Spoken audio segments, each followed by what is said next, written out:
జై శ్రీ మహాకాల్ మధ్యప్రదేశ్ రాష్ట్రంలో ఉజ్జయిని నగరంలో ఉంది. ద్వాదశ జ్యోతిర్లింగాలలో ఒకటి. హిందువులకు మోక్షాన్ని ప్రసాదించే సప్త మోక్ష పట్టణాలలో ఉజ్జయిని ఒకటి. ఇక్కడ అంతా శివమయం. అణువణువు పరమేశ్వరుడు కొలువుతీరు ఉన్నాడు. ఇక్కడ మహాకాళేశ్వరుడు కాలానికి అతీతి అయినటువంటి దేవుడు. మృత్యుదేవతకే అధిష్టాన దైవం. దేశంలోనే శివాలయాలు అన్నీ ఉత్తరాభిముఖంగా ఉంటాయి, కానీ ఉజ్జయిని మహాకాళేశ్వర ఆలయం ముఖద్వారం దక్షిణాభిముఖంగా ఉంటుంది. పురాణ ఇతిహాసాల ప్రకారం దక్షిణాభిముఖంగా ఉన్న శివుణ్ణి దర్శించుకుంటే జ్ఞానం వస్తుంది. ఇది క్షిప్రా నది తీరాన వెలిసిన మహాకాలుని కైలాసం. మన ఛానల్ని ఫస్ట్ టైం చూస్తున్నట్లయితే తప్పకుండా సబ్స్క్రైబ్ చేసుకోండి. ఈ వీడియోలో భస్మారతి టికెట్ ఎలా బుక్ చేసుకున్నాం, మేము ఎలా వెళ్ళాము, ఉజ్జయినిలో ఏ ప్లేసెస్ చూసాము అనేది ఫుల్ ఇన్ఫర్మేషన్ వీడియోలో ఉంటుంది. ఎక్కడ స్కిప్ చేయకుండా చూడండి. మీకు ఎలాంటి ఇన్ఫర్మేషన్ కావాలి అన్న మాకు కమెంట్ సెక్షన్లో తెలియజేయండి. మేము మీకు సమాధానాన్ని తెలియపరుస్తాం. అందరికీ నమస్కారం. ఈరోజు మనం ద్వాదశ జ్యోతిర్లింగాల్లో ఒకటి అయిన ఉజ్జయినిలో ఉన్న శ్రీ మహాకాళేశ్వర దేవాలయాన్ని సందర్శించుకుంటాం. పూణే నుండి ఉజ్జయిని బయలుదేరుతున్నాం. డౌన్ టు ఇండోర్ ట్రైన్ మధ్యాహ్నం 3:45 గంటలకి పూణేలో ప్రారంభమయ్యి మరుసటి రోజు ఉదయం 5 గంటలకు ఉజ్జయినిలో చేరుకున్నాం. ఇప్పుడు మనం చూస్తుంది Ujjain station outlook. Ujjain railway station ఇది. ఉజ్జయిని రైల్వే స్టేషన్ నుంచి మేము తీసుకున్న రూము ఒక 10 మినిట్స్ ఉందండి దూరం. ఆ రూమ్ డీటెయిల్స్ అవన్నీ మళ్ళీ నేను ఈ వీడియోలో ఎండింగ్లో చెప్తాను. టెంపుల్ బయట చూస్తున్నారు కదా మహాకాల్ అని చెప్పి ఎంత బాగా నుదుటి మీద తిలకం పెడుతున్నారో. చూడ్డానికైతే చాలా బాగుంది. పెట్టించుకున్న తర్వాత ఇంకా బాగుంది. చూస్తున్నారు కదా. ఇప్పుడైతే మేము టెంపుల్లో దర్శనం చేసుకోవడానికి వెళ్తున్నామండి. తెల్లవారు ఇప్పుడు టైం 7 అవుతుంది. ఎన్నో సంవత్సరాల నుంచి ప్రయత్నిస్తున్నాము, కానీ మేము ఉజ్జయిని వెళ్ళలేకపోయాం. ఇప్పుడు ఆ శివుడే మాకు స్వయంగా ఆహ్వానం ఇచ్చినట్టు అనుకోకుండా బయలుదేరి వెళ్ళాము. చాలా ఆనందంగా ఉంది. ఇప్పుడు మనం చూస్తున్నాం కదా, ఈ ఆలయం 3 అంతస్తుల్లో 3 శివలింగాలు ప్రతిష్ఠించబడి ఉంటాయి. మొదటి అంతస్తులో మహాకాళలింగం, 2వ అంతస్తులో ఓంకారలింగం, 3వ అంతస్తులో నాగచంద్రేశ్వర లింగం కొలువై ఉంటుంది. 3వ అంతస్తులో ఉన్న నాగచంద్రేశ్వర లింగం కేవలం నాగుల పంచమి రోజు మాత్రమే భక్తులకు దర్శించుకోవడానికి వీలవుతుంది. ఇప్పుడు మేము స్వామివారి దర్శనానికి వెళ్తున్నాం. ఫ్రీ దర్శనంలోనే చూస్తున్నారు కదా స్టార్టింగ్ లైన్ ఎలా ఉందో. ఇక్కడ చెప్పులు లాస్ట్ ఎండింగ్ వరకు మనం వెళ్ళొచ్చండి. చెప్పులు అక్కడ స్టాండ్ ఉంటుంది, అక్కడ పెట్టుకోవచ్చు. మనకి లెఫ్ట్ హ్యాండ్ సైడ్లో కనిపిస్తుంది కదా, అక్కడ చెప్పులు మనము ఇచ్చేయాలి. లాస్ట్ అక్కడ ఎదురుగా కనిపిస్తున్న మార్గం నుండి వెళ్ళాలండి ఫ్రీ లైను. మనకి రైట్ హ్యాండ్ సైడ్లో కనిపిస్తుంది మహాకాల్ కారిడార్. 2 కిలోమీటర్స్ నడాలి. లాస్ట్ ఎండింగ్లో దాని వ్యూ కూడా ఉంటుంది. ఇప్పుడైతే మనం టెంపుల్కి వెళ్తున్నాం. మొబైల్ కూడా మనం తీసుకొని వెళ్ళచ్చు. ఎలాంటినా స్పెషల్ దర్శనాలు అండ్ తెల్లవారుజామున వల్లే భస్మహారతికి వాటికి మొబైల్ అలౌడ్ లేదండి లోపలికి. బయట కౌంటర్లో ఇచ్చేయాలి.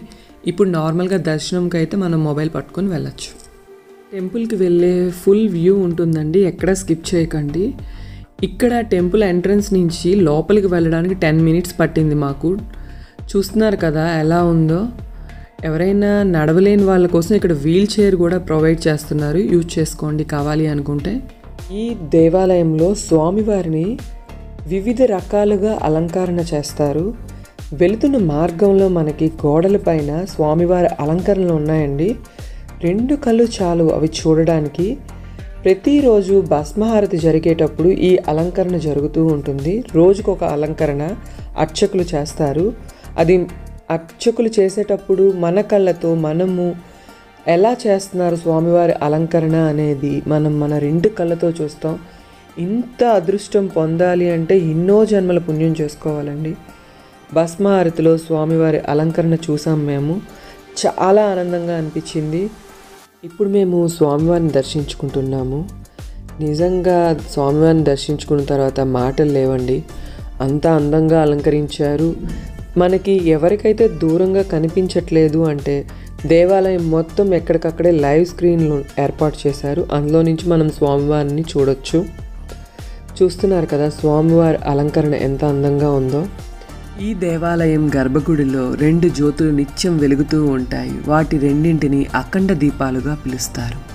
ఈ జ్యోతిర్లింగంకి అలంకరణ లేనప్పుడు ఎలా ఉంటుంది అనేది ఇక్కడ చూస్తున్నారు కదా. ఈ ఫోటోలోని బంగారం పూతతో ఉన్న ఫోటో ఉంది. అక్కడ లింగం చూడండి. అసలు స్వామికి ఎలాంటి అలంకరణ లేనప్పుడు ఉంటుంది ఇలా. ఆ మహాకాళేశ్వర దర్శనం అయిన తర్వాత దేవాలయ ప్రాంగణంలో ఉన్న ఇతర దేవతామూర్తులను దర్శించుకుందాం. ఈ దేవతామూర్తులను దర్శించుకుంటూ ఈ దేవాలయ స్థల పురాణాన్ని తెలుసుకుందాం. పూర్వకాలంలో ఉజ్జయినికి అవంతి అని పేరు.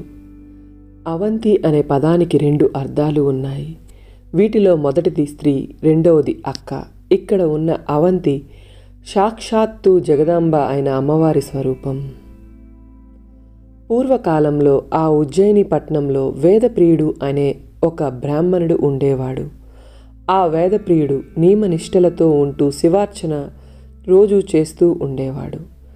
వేద ధర్మాన్ని పాటించేవాడు. ఈ బ్రాహ్మణుడికి 4 కుమారులు. ఆయన పెద్ద కొడుకు పేరు దేవప్రియుడు, రెండవ వాడి పేరు ప్రియమేధుడు, 3వ కుమారుడి పేరు సుకృతుడు, 4వ కుమారుడి పేరు సువత్రుడు. ఒకసారి ఆ పక్కనే ఉన్న పర్వత శిఖరాలలో ఒక రాక్షసుడు బయలుదేరాడు. వాడి పేరు దూషణుడు. అందరినీ ఇబ్బంది పెడుతూ చిట్ట చివరకు ఎవరు ఈశ్వర అర్చన చేయలేనటువంటి స్థితిని కల్పించాడు. కానీ ఆ 4 ఏమాత్రం బెదరలేదు. దూషణుడు ఆ 4 బ్రాహ్మణుల మీద కత్తి ఎత్తాడు. అయినా వారు బెదరలేదు. హర హోం హర హర అంటూ శివ పారాయణ చేస్తూ కూర్చున్నారు. అప్పుడు అక్కడ ఉన్న చిన్న పార్థివలింగం నుండి మహాకాల స్వరూపంతో పరమేశ్వరుడు బయటకు వచ్చి ఒక్కసారి హుంకరించాడు. ఆ హుంకారానికి దూషణుడు సైన్యాలు బూడిదరాసులై పడిపోయాయి. కానీ ఆ వేడికి అక్కడే కూర్చున్న ఆ 4 బ్రాహ్మణ పిల్లలు మాత్రం బెదరలేదు. వారు ఆ మహాకాల రూపానికి స్తోత్రం చేశారు. అప్పుడే భక్తులు ప్రార్థన మేరకు శివుడు మహాకాల లింగ రూపంలో వెలిశారు. ఈ ఆలయంలో స్వామివారు స్వయంభూగా వెలిశారు. క్రీస్తుపూర్వం 600 సంవత్సరాల నాటి నాణాలపైన ఉజ్జయిని ముద్రించి ఉంది. దీన్ని బట్టి మనం ఇది ఎంత పురాతనమైన ఆలయమో తెలుసుకోవచ్చు. ఇప్పుడు మనం చూస్తుంది క్యూ లైన్లో భక్తులు స్వామివారి దర్శనానికి వెయిట్ చేస్తున్నారు. ఈ దేవాలయానికి వెళ్ళడానికి ఒక వారం రోజుల ముందు మేము భస్మారతి టికెట్లు ఆన్లైన్లో ట్రై చేసాం తెల్లవారుజామున. అప్పుడు మాకు భస్మారతి టికెట్లు బుక్ అయ్యాక మేము ఉజ్జయిని బయలుదేరి వెళ్ళాము. ఆఫ్లైన్లో భస్మారతి టికెట్ కౌంటర్ దగ్గర ఉదయం 8 గంటల నుండి ఇస్తారు. మనం టికెట్ కౌంటర్లో భస్మహారతి కోసం ఫామ్ ఫిల్ చేయాలి. ఫుల్ డీటెయిల్స్ ఒక్క ఫామ్లో 5 మెంబర్స్ డీటెయిల్స్ వరకు మనం ఫిల్ చేయొచ్చు. టికెట్ వచ్చేసి 200 రూపీస్ ఒక మనిషికి. ఈ భస్మారతి టికెట్ కోసం భక్తులందరూ రాత్రే లైన్లో నిల్చొని ఉదయం ఆ ఫామ్ తీసుకొని సబ్మిట్ చేస్తారు. మనకి భస్మారతి టికెట్ వచ్చింది అని మన మొబైల్కి నైట్ 7 to 8 PM లోపు మనకి మెసేజ్ వస్తుంది కన్ఫామ్ అయ్యింది అని. కన్ఫామ్ అయితే ఆ టికెట్ని టికెట్ కౌంటర్లో చూపిస్తే మనకి టికెట్ ఇస్తారు. టికెట్ కన్ఫామ్ అయితే మరుసటి రోజు ఉదయం 4 గంటలకు మనం భస్మారతిని వీక్షించవచ్చు. భస్మారతి ఆన్లైన్లో మేము బుక్ చేసుకున్నాం. ఆ వెబ్సైట్ లింక్ కింద డిస్క్రిప్షన్లో ఉంటుంది. కావాలి అనుకునే వాళ్ళు యూజ్ చేసుకోండి. ఇప్పుడు మనం ఉజ్జయినిలో ఉన్నాం. శ్రీ మహాకాళేశ్వర జ్యోతిర్లింగం దగ్గర భస్మహారతికి వెళ్తున్నాం. 1 గంట నుంచి తెల్లవార 3 గంటల లోపు మాకు ఎంట్రీ పాస్ అని చెప్పేసి ఈ పాస్ ఇచ్చారు. ఇప్పుడు 12:30 అవుతుంది. మన రూమ్ నుంచి బయలుదేరుతున్నాం దేవాలయానికి. ఈ ఆన్లైన్లో మాకు ఈ టికెట్ దొరకడం కూడా మా అదృష్టంగా భావిస్తున్నాం. ఇప్పుడు టైం వచ్చేసి 1 o'clock అవుతుంది. భస్మహారతి కోసం మేము వెళ్తున్నాం. ఎంత ప్యాక్ అయ్యి వెళ్తున్నాం చూస్తున్నారా. ఫుల్ చలిగా ఉంది.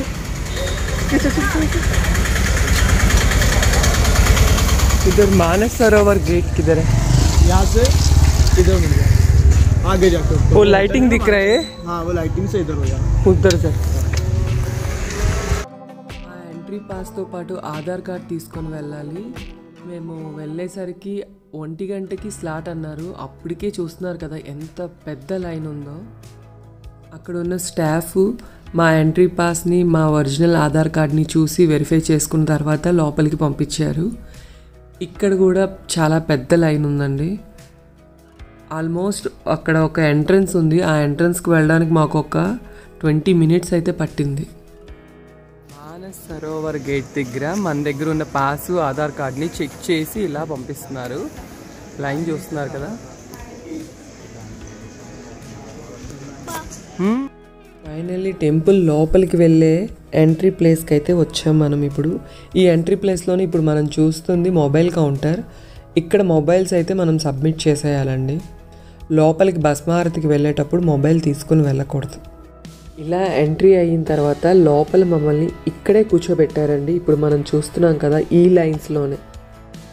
లైన్స్లోనే మేము 1:30 నుంచి తెల్లవారు 4:30 వరకు కూర్చున్నాం. తర్వాత మాకు భస్మహారతికి అలౌ చేశారు. ఈ క్యూ లైన్లో ఫస్ట్ వెళ్ళిన వాళ్ళు కింద నంది మండపం నుంచి స్వామివారిని దర్శించుకుంటారు. తర్వాత వెళ్ళిన వాళ్ళందరూ పైన ఉన్న కార్తికేయ మండపం నుంచి స్వామివారి భస్మహారతిని వీక్షిస్తాం. భస్మ మందిరంలో ఆవులను తీసుకువచ్చి ఆవులు వేసే పేడను ఎంతవరకు కాలిస్తే అది చక్కటి విభూదిగా మారుతుందో అటువంటి విభూదితో అభిషేకం చేస్తారు. మహాకాళేశ్వర ఆలయంలో తెల్లవారుజామున స్వామికి సమర్పించే భస్మహారతి విశిష్టంగా ఉంటుంది. ఇతర క్షేత్రాలలో ఇలాంటి హారతిని మనం చూడలేము. ప్రతిరోజు తెల్లవారుజామున 4 గంటలకు ఈ కార్యక్రమం ప్రారంభమవుతుంది. మొదట మహాకాళేశ్వర లింగానికి జలాభిషేకం నిర్వహిస్తారు. అనంతరం విభూతిని కొడుతూ భస్మహారతి ఇస్తారు. ఈ క్రమంలో గర్భగుడి విభూతితో నిండిపోయి సాక్షాత్తు పరమేశ్వరుడే అక్కడికి విచ్చేసిన దివ్యానుభూతి కలుగుతుంది. అదే సమయంలో మోగించే వాయిద్యాల హోరుతో శంభో శంకర హరహర మహాదేవ అన్న నినాదాలతో ఆలయం నిత్య నూతనత్వాన్ని సంతరించుకుంటుంది. మనిషి జీవిత చక్రంలో అనేక దశలు ఉంటాయి. జన్మించింది మొదలు చనిపోయే వరకు అనేక ఘట్టాలను జీవి చవిచూస్తాడు. చివరకు అంతిమ క్రియల అనంతరం భస్మంగా మారుతాడు. ఈ నిత్య సత్యాన్ని గుర్తు చేసే విధంగా ఆ పరమేశ్వరునికి భస్మహారతి నిర్వహిస్తారు. భస్మహారతిని వీక్షిస్తే అకల మృత్యు బాధలుండవు. సృష్టికర్త బ్రహ్మదేవుడే ఈ పూజ చేశాడని పురాణాలు పేర్కొంటున్నాయి. అందుకనే ఈ క్షేత్రాన్ని మహా శ్మశానమని కూడా పిలుస్తారు. నిజంగా శివలింగంపై భస్మం జల్లుతూ ఆ అభిషేకం చేస్తున్నప్పుడు శంఖాలు మోగుతున్నాయి, బేరీలు మోగుతున్నాయి, మృదంగాలు మోగిస్తున్నారు. అలాంటప్పుడు నేనైతే అలౌకికమైన స్థితికి వెళ్ళిపోయినటువంటి అనుభూతిని పొందానండి. నిజంగా ఎవరికైనా అవకాశం ఉంటే ఖచ్చితంగా భస్మహారతికి వెళ్ళమనే చెప్తాను. లైవ్లోని మనకి భస్మహారతి రోజు కనిపిస్తుంది, కానీ అక్కడికి వెళ్ళిన అనుభూతి అయితే మాత్రం మనకి రాదు. అక్కడ కూర్చొని ఆ భస్మహారతిలో చూస్తున్నప్పుడు మనకే తెలియకుండా మనం వేరే అలౌకికమైన లోకానికి వెళ్ళిపోతూ ఉంటామండి. అలాంటి లోకానికి వెళ్ళాలి అంటే ఖచ్చితంగా ఉజ్జయిని వెళ్ళాలి, ఆ భస్మహారతిని వీక్షించాలి. నాకైతే చాలా చాలా ఆనందంగా ఉందండి. ఎందుకంటే స్వామివారు ఇంత అదృష్టాన్ని మాకు కల్పించారు, భస్మహారతి చూసే అవకాశాన్ని ఇప్పించారు. ఎవరైతే నడవలేరో భక్తులు ఉంటారో అలాంటి వాళ్ళ కోసం ఇలా ప్యాంట్రీ కార్ కూడా ఉంది. కావాలి అనుకుంటే యూజ్ చేసుకోండి. మేము టెంపుల్ నుండి బయటికి రాగానే మాకు ఈ శ్రీ మహాకాళేశ్వర్ భక్త నివాస్ ఉందండి. దేవస్థానం వారి రూమ్స్ టెంపుల్ పక్కనే ఉన్నాయండి. ఈ దేవస్థానం రూమ్స్ వీటికి ఆన్లైన్ బుకింగ్ లేదు. డైరెక్ట్గా వెళ్ళి మనం క్యూలో నిల్చొని టికెట్స్ తీసుకోవాలి ఈ రూమ్కి. ఇక్కడ శీఘ్ర దర్శనం టికెట్ 250 రూపాయలు ఉంటుందండి. బడా గణేష్ దేవాలయం నుంచి ఈ వీడియోలో చూస్తున్నారు కదా, కొద్దిగా ముందుకెళ్తే టికెట్ కౌంటర్ ఉంటుంది. ఇక్కడ 250 రూపీస్ ఆ టికెట్. ఈ దర్శనంకి వెళ్ళిన వాళ్ళకి దర్శనం మధ్యలో మనకి శివలింగం ఉంటుంది. ఆ శివలింగం పైన పూజ చేయిస్తారు. ఈ దర్శనానికి వెళ్ళే వాళ్ళు ఖచ్చితంగా పంచకండువ తెచ్చుకోవాలి. ఇప్పుడు మనం బడా గణేష్ దేవాలయాన్ని సందర్శించుకుంటున్నాం. ఈ దేవాలయంలో వినాయకుని విగ్రహం ప్రపంచంలోనే అతి పెద్ద వినాయక విగ్రహాలలో ఒకటి. ఈ దేవాలయంలోనే ఇతర దేవతామూర్తి విగ్రహాలను సందర్శించుకుందాం.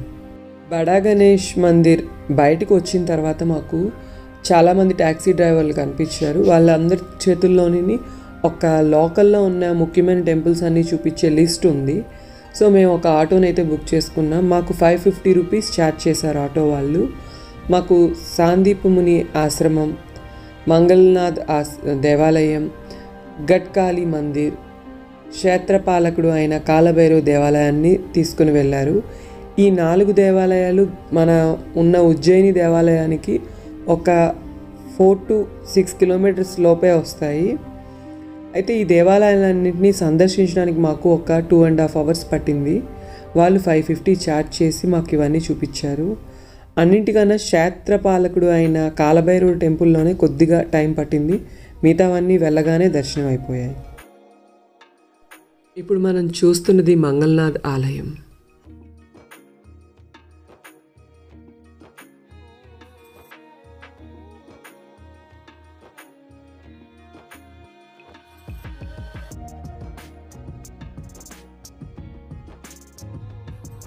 ఉజ్జయినిలో శ్రీ కాలభైరవ టెంపుల్కి వెళ్తున్నాము. ఈ టెంపుల్లో స్వామివారికి ప్రసాదంగా మందు పెడతారంట. సహజంగా మనం ఏ గుళ్ళకు వెళ్ళినా దేవుడికి నైవేద్య రూపంలో పిండి వంటలు, పరమాన్నం, పులిహోర, దద్దోజనం వంటివి సమర్పిస్తూ ఉంటాం. అయితే ఒక్క కాలభైరవుని ఆలయంలో మాత్రం ప్రజలు మద్యాన్ని సమర్పిస్తారు. ఉజ్జయినిలోని ప్రధాన ఆలయాలలో ఈ ఆలయం ఒకటి. నిత్యం ఎంతోమంది భక్తులు వచ్చి తమ మొక్కులు చెల్లించుకుంటూ ఉంటారు. ఈ క్రమంలోనే తమ ఆరాధ్య దైవం కాలభైరవునికి మద్యం సమర్పించటం ఆనవాయితీ. ఆ ఆలయం బయట ఏకంగా ప్రభుత్వ మద్యం దుకాణం ఉందంటే పరిస్థితి అర్థం చేసుకోవచ్చు.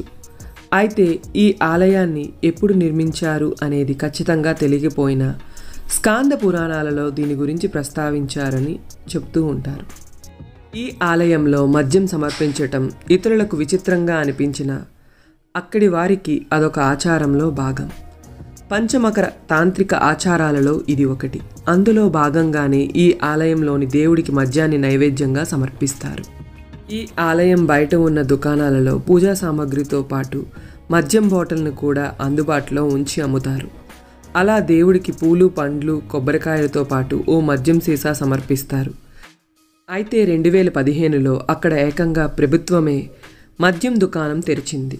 ప్రజలు అధిక రేట్లకు మద్యం కొనుగోలు చేయకుండా ఉండేందుకు ఈ చర్యకు పూనుకుంది. దీంతో అక్కడ దేశీయ బ్రాండ్లతో పాటు విదేశీ మద్యం బాటిల్ కూడా లభిస్తున్నాయి. ప్రజలు తమ స్తోమతకు బట్టి మద్యం బాటిల్ని కొనుగోలు చేస్తారు. ఆలయం లోపలికి వెళ్ళే మార్గంలో ఇప్పుడు మేము ఉన్నాము. చూస్తున్నారు కదా ఎంతమంది భక్తులతో ఎంత రద్దీగా ఉందో ఈ దేవాలయం.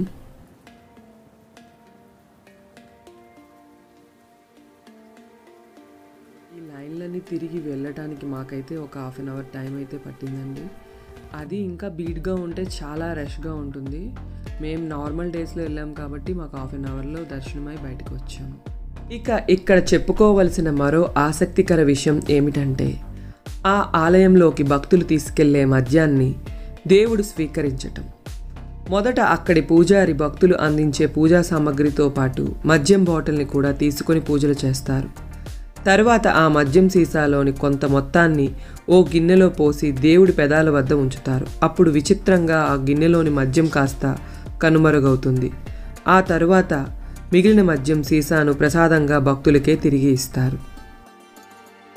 అయితే ఆ దేవుడి నోటికి ఎలాంటి దవ పదార్థం మింగడానికి వీలు లేకపోయినా మద్యం కనుమరుగవ్వడం దేవుడి మహత్యం అని స్థానికులు, పూజారులు భావిస్తారు. మరోవైపు ప్రధాన పూజారి కాకుండా ఇతరులు ఎవరైనా అలా మద్యాన్ని దేవుడికి సమర్పించడానికి ప్రయత్నిస్తే అది విఫలమవుతుందని అంటారు. ఇక రోజు ఆ ఆలయంలో ఎంత మద్యాన్ని సమర్పిస్తారు అనేది ఖచ్చితంగా లెక్కలు లేకపోయినా భక్తులు తెచ్చే బాటిళ్ళన్నింటినీ సమర్పిస్తారు.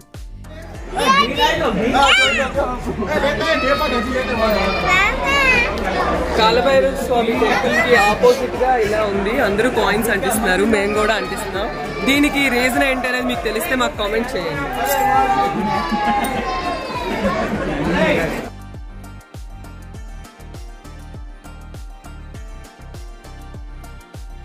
అష్టాదశ శక్తిపీఠాలలో ఒకటి అయిన మహాకాళి అమ్మవారిని సందర్శించుకుంటున్నాం. ఇక్కడ అమ్మవారిపై పెదవులు పడిన భాగం అండి.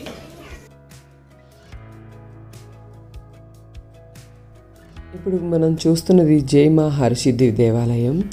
ఈ దేవాలయంలో 1008 దీపాలు సాయంత్రం వెలిగిస్తారు. ఆ అద్భుతమైన వీడియోని నేను ఫుల్గా ఇంకొక వీడియోలో మీకు పోస్ట్ చేస్తాను. ఇప్పుడు మనం చూస్తున్నది రామ్ ఘాట్లో గంగా హారతి ఇస్తున్న దృశ్యం. శ్రీ మహాకాల్ కారిడార్. ఈ మహాకాల్ కారిడార్ మొత్తం 2 కిలోమీటర్స్ ఉంటుంది. రాత్రిపూట ఈ లైట్స్ మధ్యలో ఎంత బాగుందంటే అంత బాగుంది. ఖచ్చితంగా ఈ కారిడార్ని నైటే చూడాలండి, చాలా బాగుంది. ఇప్పుడు నైట్ వ్యూని చూడండి మీరు.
మేము దేవాలయానికి 2 కిలోమీటర్ల దూరంలో ఉన్న శ్రీ లక్ష్మీ వెంకటేశ్వర సత్రంలోని రూమ్ని బుక్ చేసుకున్నాం.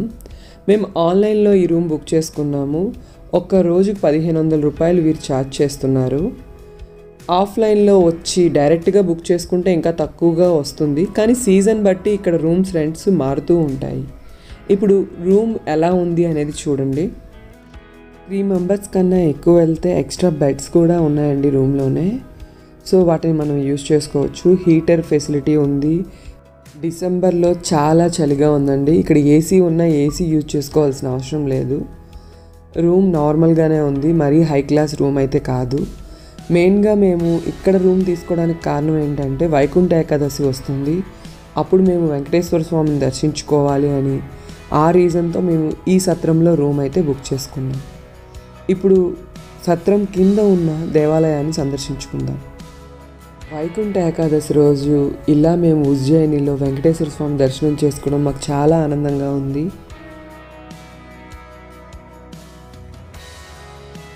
వైకుంఠ ఏకాదశి రోజు తెల్లవారుజామున ఇలా ఆవులకి మేము ఆహారాన్ని తినిపించి తర్వాత ఉజ్జయినిలో మేము దర్శనానికి వెళ్ళాం, ఫ్రీ దర్శనంకి.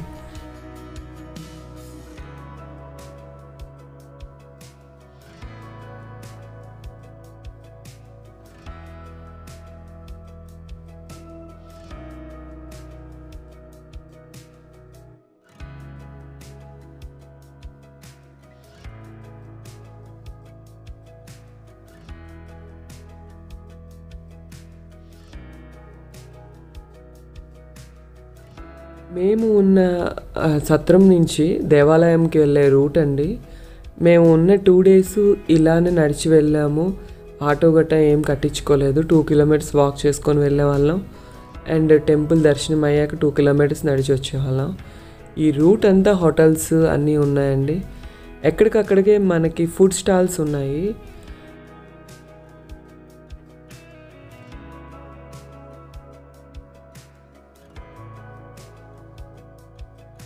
మీకు ఈ వీడియో నచ్చింది అనుకుంటున్నా. నచ్చినట్లయితే లైక్ చేయండి, షేర్ చేయండి, సబ్స్క్రైబ్ చేయండి. పక్కనే ఉన్న బెల్ ఐకాన్ని ట్యాప్ చేసి ఆల్ సెలెక్ట్ చేయండి. ఇలా చేయటం వల్ల నా నెక్స్ట్ వీడియోలు ముందుగా మీకు నోటిఫికేషన్ రూపంలో వస్తాయి. మరిన్ని ఆలయ విశేషాలతో మళ్ళీ కలుద్దాం. నమస్కారం. నా నెక్స్ట్ వీడియో ఓంకారేశ్వర్ వీడియో వస్తుంది. Stay tune.